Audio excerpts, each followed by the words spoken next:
Greetings, Professor McKee here with the next video for Seminar Saturdays. Today we'll be talking about online shopping. The title of the paper is Cookies and Shopping, and it is by Bian, Michaela, Pagel, Huan, Tang, and Emily Williams. My apologies if I mangled any of your names there. And this paper was presented at AFA in 2025, so it is a working paper. It has not yet been published.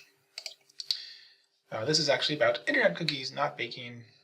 And while it was presented at AFA, I was not able to see it in person, but I did see it in the program, and I thought it looked like an interesting topic, so I decided to do it for our seminar. So this paper is all about how the privacy changes affect consumers. So there were a couple of regulations or legislation. There was EU regulation in 2018, California legislation in 2020, which imposed some privacy standards for cookies. They basically track information when you go to the website. And if you didn't know why we were getting pop-ups all the time to asking permission how to use the cookies, well, the reason they've started showing up the past few years is because of these law changes. Now, the intent here is to help consumers. They're trying to protect consumer privacy, maybe prevent predatory price discrimination behavior. But government action doesn't always cause what it intends to do, and often causes other things that were not intended. So what this paper is looking at is, how does consumer spending change? So is there any change in price discrimination, people buying things through these websites? Now, most companies outsource their compliance for this cookie privacy policy. And there's a company called Built With that profiles the websites, and it tracks if there's third-party tools being used. And so what they're going to say is, the first time we detect one of these common third-party tools that implements cookie privacy policy, that's the first day when this website is using it. So Built With tracks that. And then they also have anonymous credit or debit transaction data and financial help on the account owner from an unknown financial institution. They don't say where. It's probably a bank or some other financial institution that issues credit cards or debit cards, since they're using credit cards and debit cards for the transaction data. But they don't say which one. And it's not super common, but getting sort of proprietary data like this, it happens fairly frequently. Unfortunately, it can be hard to replicate papers because you can't usually get access to yourself unless you're a big shot at Harvard, which I am not, but one of the authors is. But it's useful data, assuming that they're not doing anything sketchy with it. Now, they have individual transaction data, daily data, from 2014 through 2023. So they have a very large data set here. When we get to some of the tables and stuff, they have tens of millions of transactions. Now, in terms of causally identifying that the cookie rule changes are changing consumer spending, they have some advantages here. The adoption of these cookies rules was not simultaneous. Some companies add the cookie pop-ups over time gradually. And so there's some companies that have it and some that don't. And so we can see how spending is different between the two. The problem with that is that consumers get to choose. Choice is always our issue here. They choose which websites to shop at. And so if there are websites that they avoid because of the pop-ups, and it's not because of the privacy issues, then we're not getting a random sample of consumers, which might cause us issues when we're trying to say that the privacy protections changed consumer spending. And it certainly can cause us issues if we're trying to explain why consumer spending went down or up. So what the authors do here is an instrumental variable approach. They are going to use the pre-privacy spending patterns as their instrumental variable. So the spending patterns of those consumers before the cookie pop-ups were being added, that is their instrumental variable. And the econometric technique is a little complicated. I'm not going to necessarily go into it here. That's what the econometrics class is for, and this is not a seminar on econometrics. But there are two requirements that you need to have for the IV to be valid. The first one is that there must be a strong correlation between our instrumental variable, the prior privacy spending patterns, and that our variable we're interested in, the cookie pop-up stuff. If those two are not correlated, then when we run our two-stage instrumental variable regressions, we're going to have problems. And again, if you want to know the exact problems, go take your econometric class. And the second thing you need to do is you have to have an exclusionary requirement. So our IV, the pre-privacy spending patterns, must only affect consumer shopping through its correlation to the cookie pop-ups. We can't have something else affect consumer shopping and spending, whatever we're looking at, except through that correlation. Again, those are two main things. The exact math behind why we have to do those things, that's for econometrics, but those are the requirements. The first condition, the correlation, that's testable. And a lot of papers will have a table where they show your first stage regression, say, oh, we have a really nice, strong correlation here, so our IV passes this correlation condition. As long as the first stage regression is strong, and exactly how strong it needs to be, it might depend on the referee, then you're good there. This paper doesn't seem to actually ever show that. As far as I can tell, it's a very early stage paper, so they probably haven't included it yet, but they would need to do that.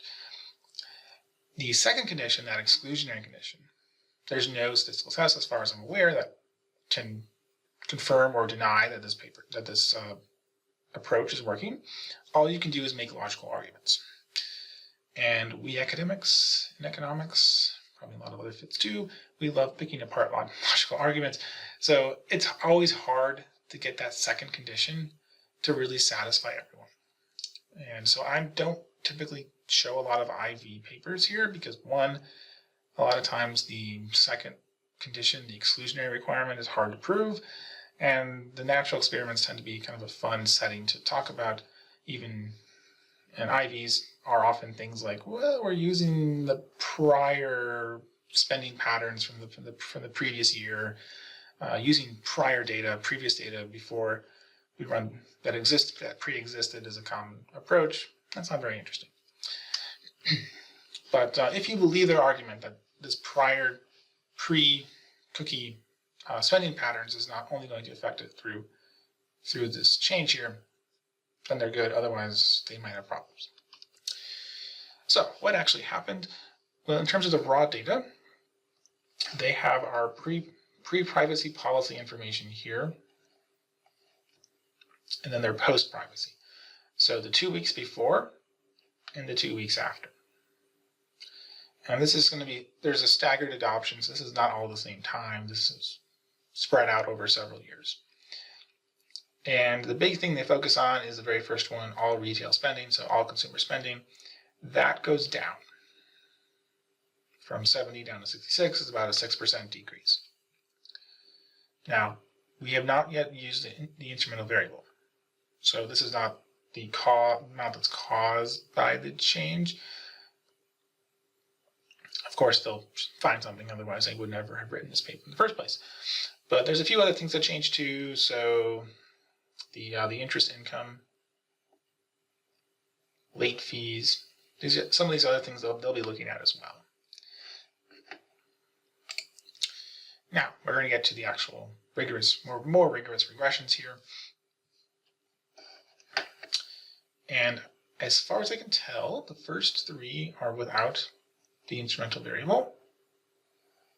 The enhanced privacy is them using the instrumental variable. So if you are online and privacy has been enhanced by the cookie policy, you see a decrease in spending, whether they use the IV or not. Okay, so spending is going down for the 2 weeks following that cookie policy being added. Whether spending goes back up afterwards as people get used to the new privacy things, not clear.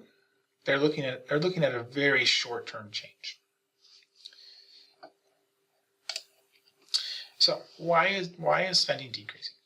The authors in the paper are suggesting it's because of price discrimination. So websites were, before the rules, they could use cookies as much as they wanted.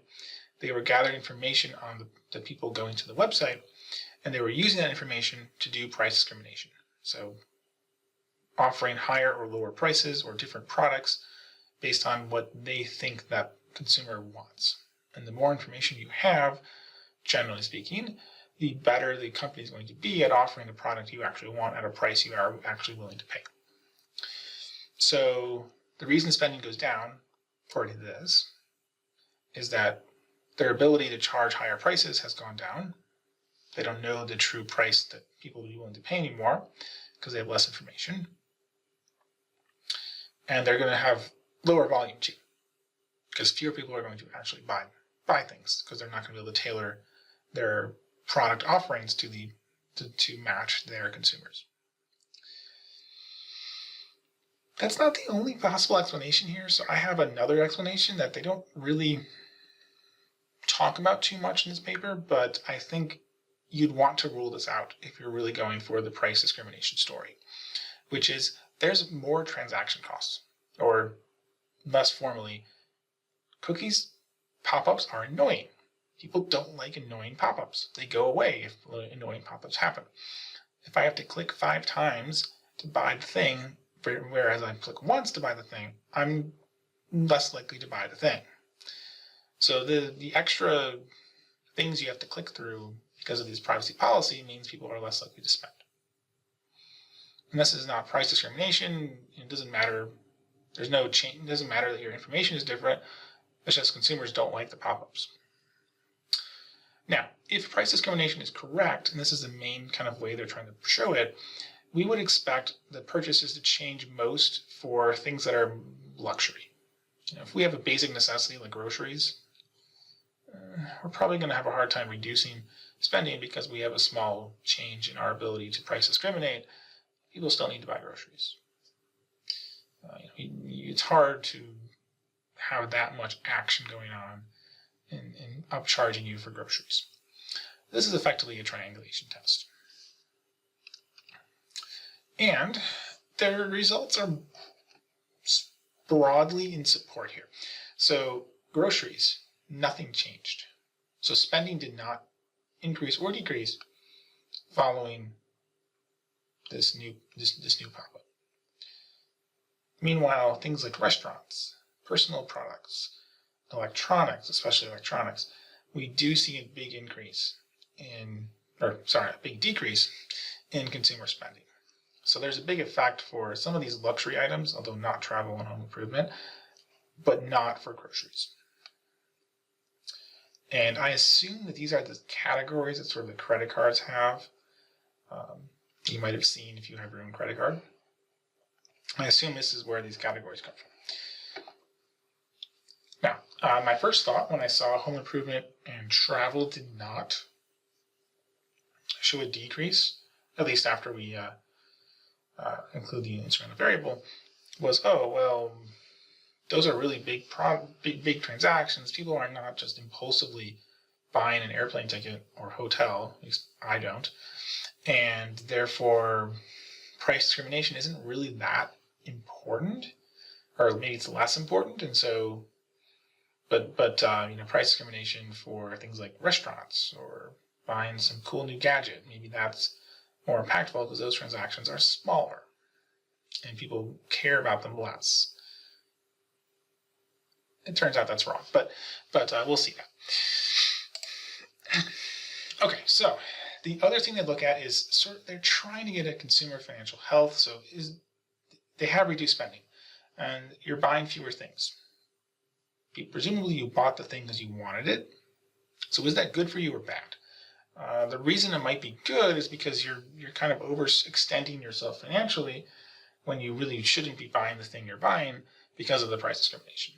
So if you're a policymaker, if you're trying to decide if you want to maintain this cookie pop-up thing or not, or you want to implement it, we'd kind of want to know how it affects consumers, because that's one of the main people we're trying to help here with this policy.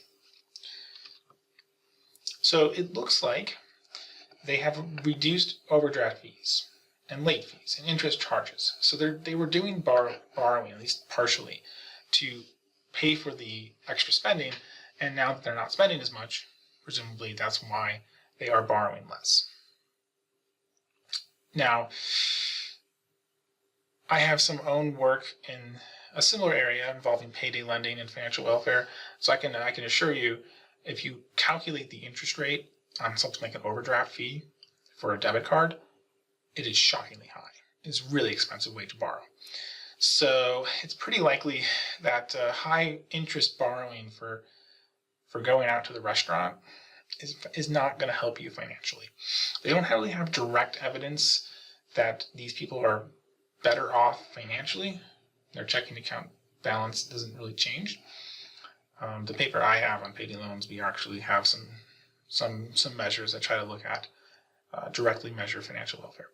But it's pretty likely that it's good that you're not borrowing like this, because it's generally bad for everyone to borrow like this, unless it's something you desperately need to survive. If we were talking about decreased spending on groceries, maybe it's worth it to borrow that, because you don't want to die of starvation. But missing out on going to the restaurant, you have to eat at home instead. Maybe it's probably not worth borrowing this much. So some evidence there that there is a financial benefit, that this is extra spending that was pretty costly for the consumer. They then look at a couple of robustness tests here. So the first one is who is reducing purchases, which is actually quite interesting. I think if they had demographic data on who was doing the lower purchases, that'd be really interesting to look at. I suspect because of how heavily anonymized these are probably going to be, they don't really know very much. But what they do find is that it doesn't matter how much money you make, you spend less regardless. So whether you're in the top tercile or the bottom tercile or in the middle, your spending following this change on shopping goes down. So it's not concentrated among a particular group. It's not like there's one group that's especially prone to being exposed to the price discrimination, assuming that's what's going on. Everyone has lower spending. They also look at the timing of spending, because it's possible that this is all being driven by some other event that just happened to coincide with some major retailers that implemented it. So they look at the changes in spending split across time in the years following the law change. This is so basically 2019 and on, so 2019 through 2022, 2023. And early on, decreased spending. Later on, decreased spending. At the very end, decreased spending. So spending is going down regardless of when this implementation happens. So it's less likely that there's a single event that affects online shopping and then drives lower spending, like for instance COVID changing shopping patterns, because it's happening across the board, both before COVID, after COVID, and way after COVID. And I will just note, for these there's not necessarily a good reason to pick terciles, but really all they're finding is it affects everything. It doesn't matter which tercile I look at. So most likely, if I went to quartiles or just above median, below median, you would see a decrease in spending too. So I'm not super worried about p-hacking here, although again, possible concern, but not my biggest concern. Then they also look at transaction size, and here it turns out that it's the big transactions where spending goes down. So they're spending less on the big transactions. The little transactions, their spending doesn't change, which is, again, kind of interesting. And this is definitely one where I'd also be quite interested in other ways to slice the size, not just by terciles, but like median, quartiles, deciles, stuff like that. But it cuts against my first impression of, oh, well, these large transactions won't be as affected as much. No, actually, it seems like the large transactions are affected the most, which is a little strange to me because travel is pretty expensive. An airplane ticket is more expensive than buying, going out to eat. At least I hope it is.